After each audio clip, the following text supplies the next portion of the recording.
kembali dalam pertemuan ketiga mata kuliah teologi sosial.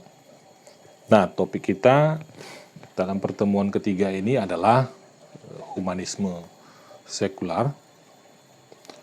Nah, kalau berbicara tentang humanisme sekular,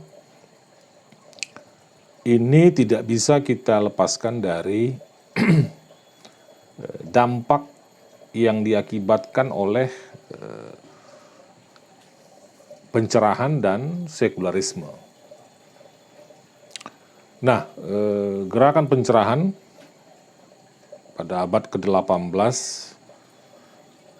ini merupakan titik awal di mana keyakinan-keyakinan iman tradisional itu dicoba untuk disinergikan, dipadukan dengan kesadaran maupun kemampuan manusia untuk berpikir,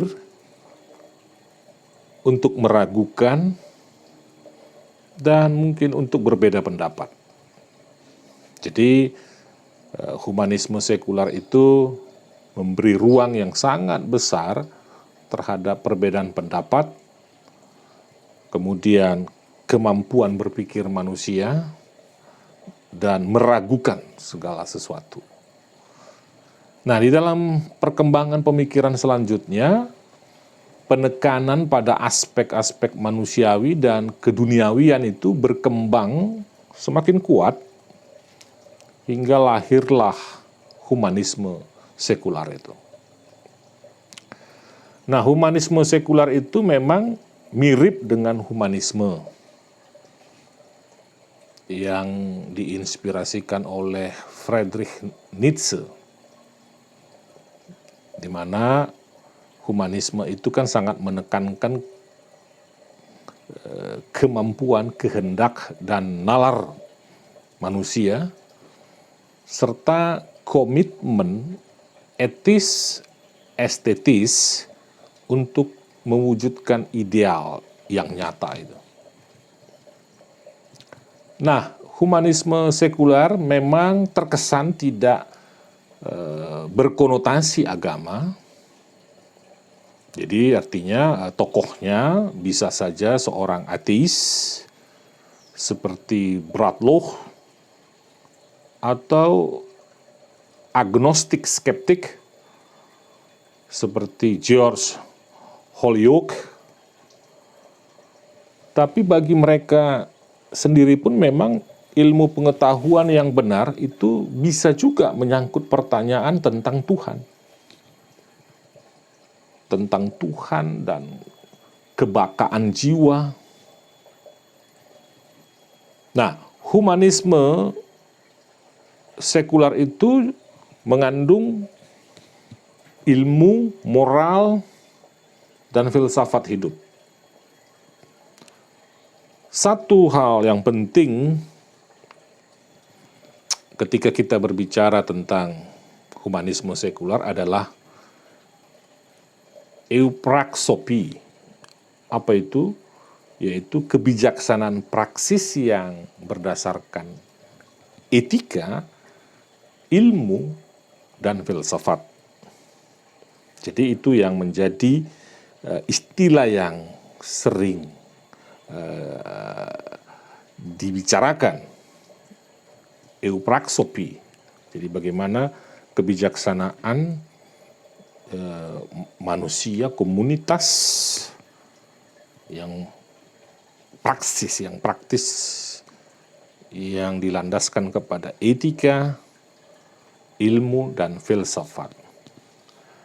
Nah, tadi di awal saya katakan bahwa meskipun humanisme sekular itu tidak berkonotasi agama, bukan berarti humanisme sekular itu tidak mengkritik klaim-klaim agama. Humanisme sekular itu memiliki kewajiban moral untuk membicarakan klaim-klaim kebenaran. Maka mau tidak mau dia juga membicarakan, menganalisa, bahkan menghadirkan bukti-bukti empiris yang dapat dipercaya. Dalam hal ini, kitab suci pun dapat diperkarakan, dapat digugat atas nama kejujuran dan kejernihan berpikir, kejernihan akal budi manusia. Nah, karena ini yang sangat dijunjung tinggi oleh humanisme. Yang sering dikritik oleh humanisme sekular adalah ketika karakter doktriner agama itu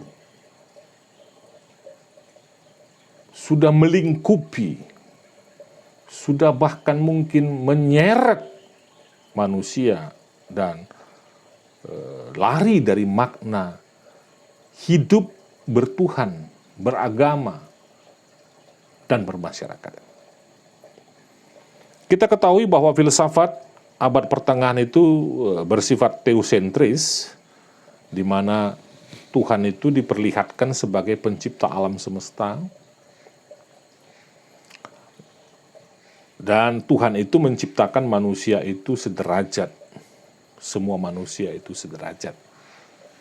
Nah, sedangkan filsafat modern itu kan lebih bersifat antroposentris. Artinya, penyebab utama itu tidak lagi dicari di dalam Tuhan, melainkan di dalam diri manusia. Jadi tidak lagi dicari penyebab itu asalnya dari Tuhan, tetapi dicari di dalam diri manusia itu sendiri. Manusia digiring untuk mengalami sebuah kemerdekaan sekaligus kekosongan. Dan manusia semakin menemukan kepastian di dalam dirinya sendiri. Bukan lagi di dalam kuasa gereja, bukan lagi di dalam kuasa wahyu, dan bukan lagi di dalam kuasa agama atau tradisi. Lalu di mana? Pertanyaannya kan lalu di mana agama dalam humanisme sekular? Menurut Bertrand Russell, ini seorang aktivis anti perang dan anti nuklir, seorang filsuf matematika, seorang filsuf moral dan politik yang berasal dari Inggris, yang akhirnya dia dipecat dari kampusnya, dari Cambridge University, dan dia pun dipenjarakan karena dia menyuarakan anti perang dan anti nuklir. Nah, Bertrand Russell ini mengatakan demikian, bahwa kemunculan agama itu didasarkan pada adanya perasaan takut, ketakutan. Sebagian agama adalah teror yang tidak diketahui sumbernya. Dan sebagian lagi agama didasarkan adanya harapan agar manusia selalu merasa terlindungi, ada pelindung yang setia, mendampinginya dalam kesulitan, dan di dalam perseteruan. Nah, jadi kemunculan agama itu ada dua kutub. Pertama, karena ada ketakutan, muncullah agama, dibutuhkan, sehingga karena dibutuhkan juga ada pelindung ketika manusia itu sudah berada di dalam perseteruan, konflik. Ada juga yang beranggapan bahwa agama itu adalah sumber harapan bahwa dia dilindungi. Ada pelindung lah, gitu ya. Nah, ketakutan menjadi dasar awal dari semua hal. Ketakutan pada apa? Ketakutan pada yang misterius. ketakutan akan kalah, jadi takut kalah, ketakutan akan kematian, takut mati. Nah, terhadap perasaan takut ini dibutuhkan pengetahuan, dibutuhkan kebaikan dan kebenaran. Konsep ketuhanan ini berasal dari kepercayaan leluhur orang-orang timur, dan itu yang sebetulnya tidak berlaku bagi orang-orang yang berpikir bebas. Nah, selanjutnya menurut Russell, semua konsep yang menakutkan dalam agama itu, menurut dia itu merupakan sebuah bentuk pengekangan manusia. Membuat manusia tidak merdeka. Ketakutan itu justru membuat manusia itu tidak mampu berpendapat. Yang menurut dia itu adalah upaya-upaya dari orang yang ceroboh, yang membuat agama itu menjadi sebuah lembaga yang menakut-nakuti.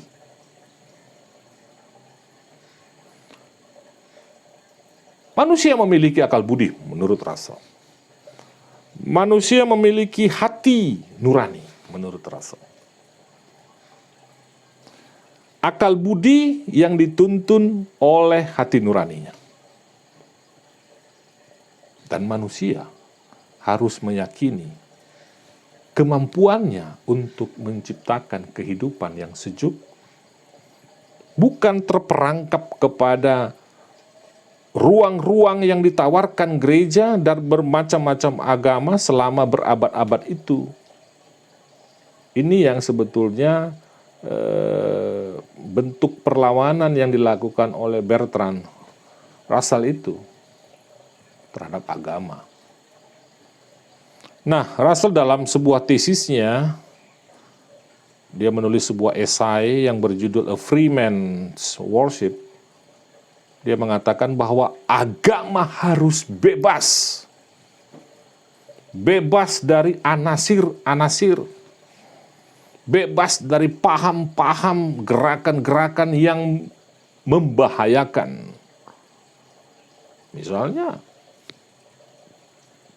kecurigaan, ketakutan, dan kebencian yang akhirnya dapat menggiring manusia itu untuk melakukan kekerasan. Saya pikir banyak contoh untuk ini. Ya, bisa orang membela atas nama agama. Ditebar ketakutan, ditebar kebencian, ditebar rasa takut. Dan akhirnya melahirkan kekerasan terhadap yang berbeda dengan agamanya. Nah, ini kan karena, menurut Russell sih, ini kan karena kalau ada orang yang mengatakan, aku tidak mengakui Tuhan, maka akan disebut dia orang yang berdosa. Sehingga orang akan dipaksa untuk beragama.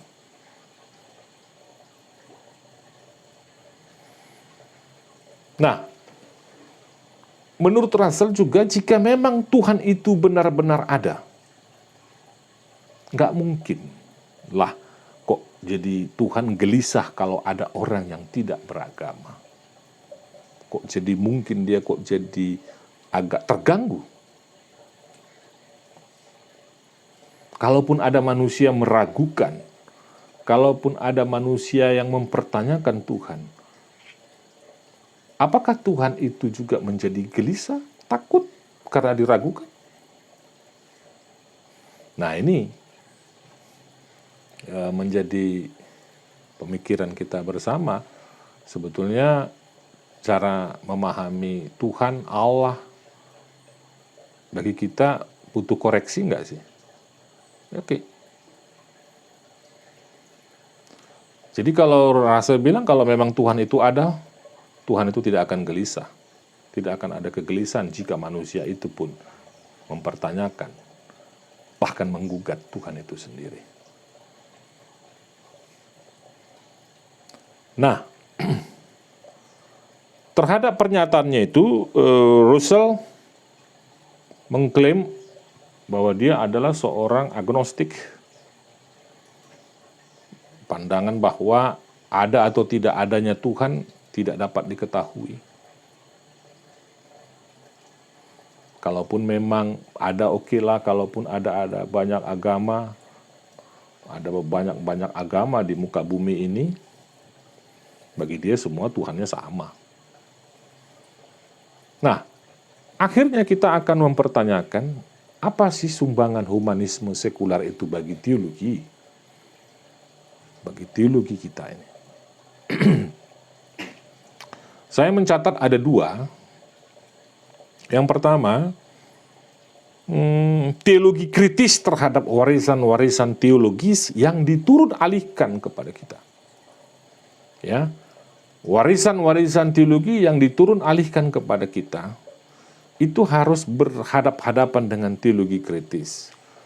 Sehingga tidak serta-merta lagi kita memaksakan pemahaman teologis ke dalam semua konteks.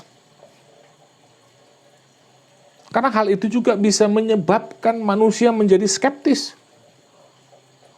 Karena memang banyak fakta-fakta, temuan-temuan di lapangan bahwa kehadiran agama itu justru menggelisahkan banyak orang. Memenjarakan manusia. Bukankah agama juga harusnya memerdekakan manusia? Bukan memenjarakan manusia kepada pikiran yang picik, primordial, sektarian, dan akhirnya menimbulkan konflik.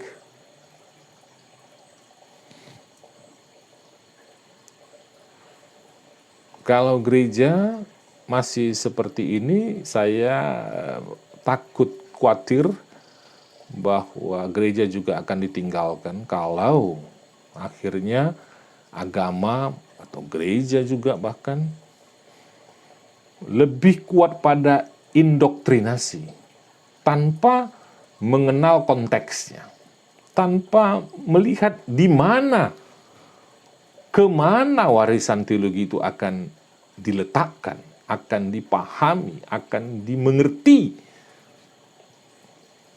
Jadi mesti kritis, teologi kritis ya. Yang kedua, bagaimana kita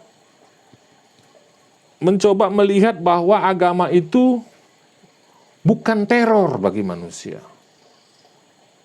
Ya.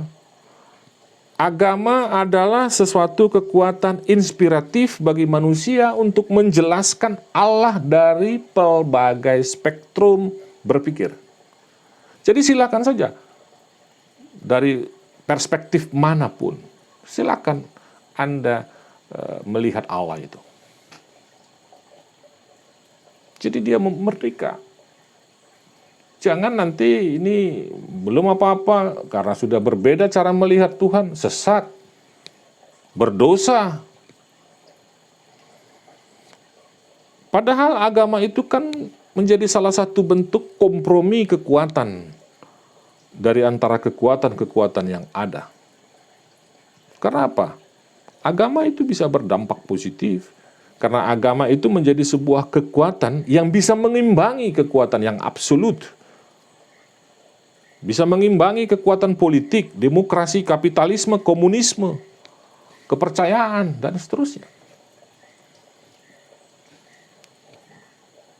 Akhirnya mau saya katakan adalah, ketika agama itu, apapun agama kita, itu memenjarakan manusia, maka apa yang dikatakan oleh Bertrand Russell tadi menjadi relevan untuk mempertanyakan kualitas keagamaan.